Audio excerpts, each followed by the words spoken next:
Good afternoon, everybody.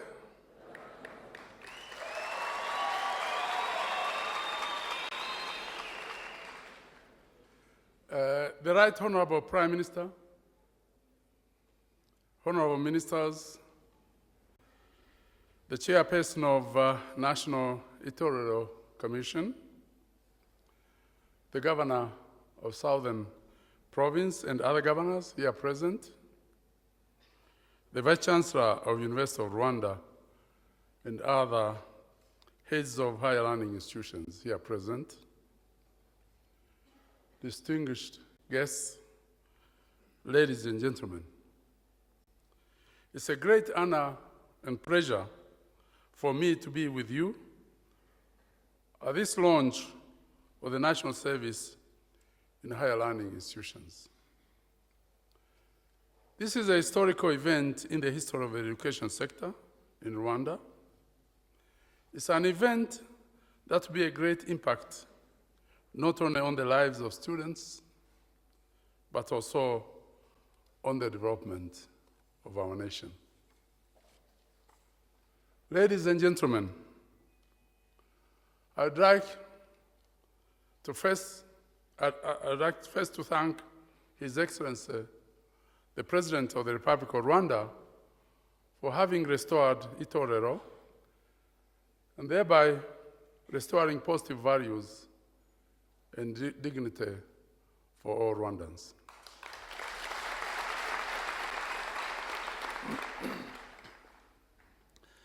The national service that is being launched today is a continuation of that spirit of promoting positive values among the Rwandans, of which the majority are the youth.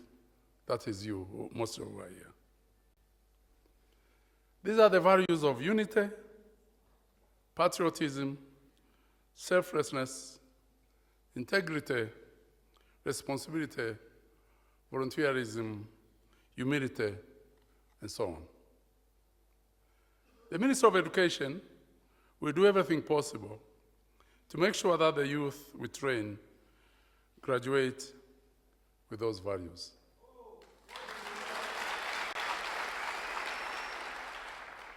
The graduate we want is a graduate who will be able to stand by those values and defend them whenever or wherever he or she is. Ladies and gentlemen, this graduate we want is far different from the graduate from the colonial period.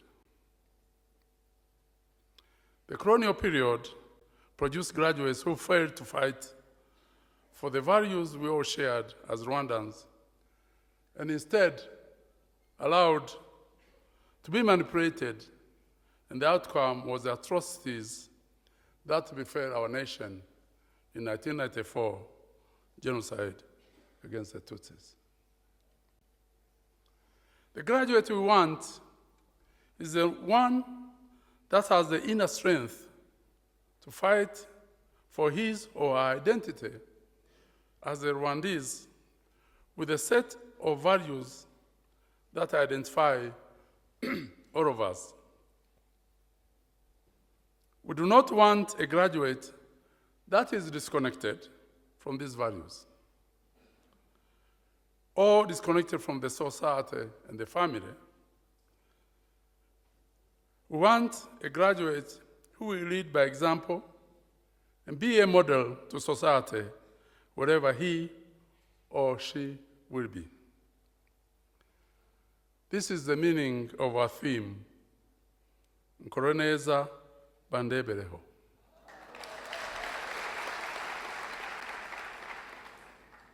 Your Excellency Prime Minister, distinguished guests, ladies and gentlemen. As the Minister of Education, we recognize the role of higher learning institutions in developing the graduate we want. We believe that the conventional knowledge that the education system provides cannot be used to our nation if it is not complemented by instilling Rwandan values in our young people. That is why we have invested a lot of effort in revising the primary and secondary school curriculum so that the knowledge we provide our youth is the one that transforms the whole person. As the Minister of Education, we will do everything possible in collaboration with all stakeholders to ensure the national service is a success.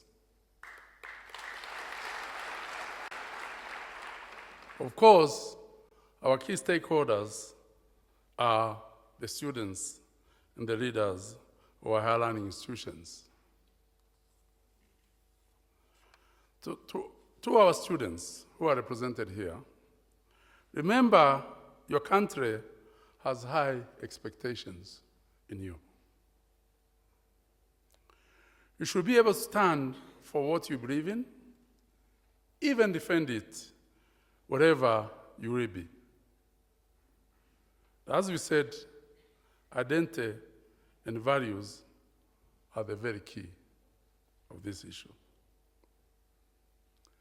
I would like to remind you what His Excellency the President told your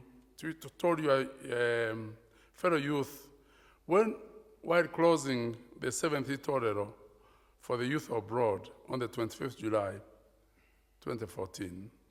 Here I quote, "Rwanda of tomorrow is yours.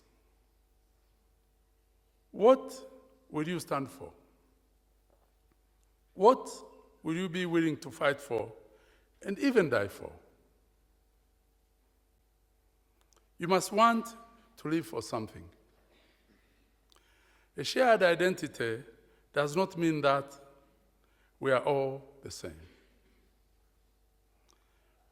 But we do not differ in wishing for the well-being of every Rwandan and progress of our country." End of quote.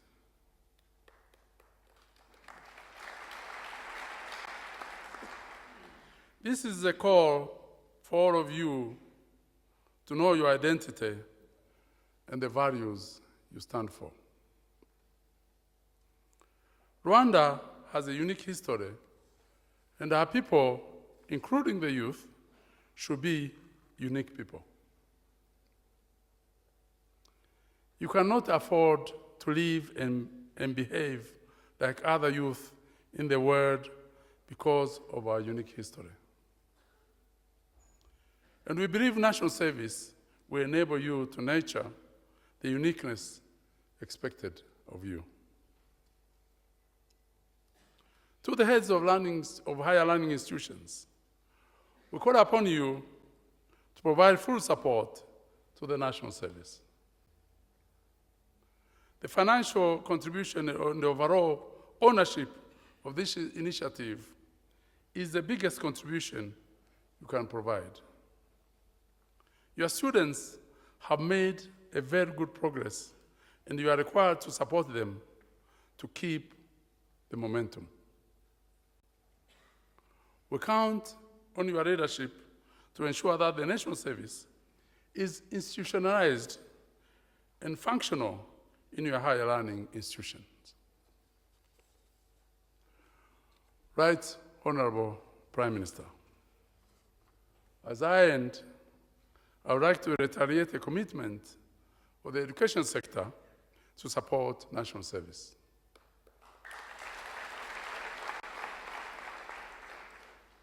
The launch is not an event, but a commitment to ensure that the objectives of these initiatives are achieved and sustained. I'd like to thank you, Right Honorable Prime Minister, for being with us today at this historical event of launching the national service in higher learning institutions, and allow me to end my remarks because I'm sure everyone here is eager to hear from you, Right Honorable Prime Minister. I therefore take the honor to welcome you to speak to this congregation gathered here today. I thank you.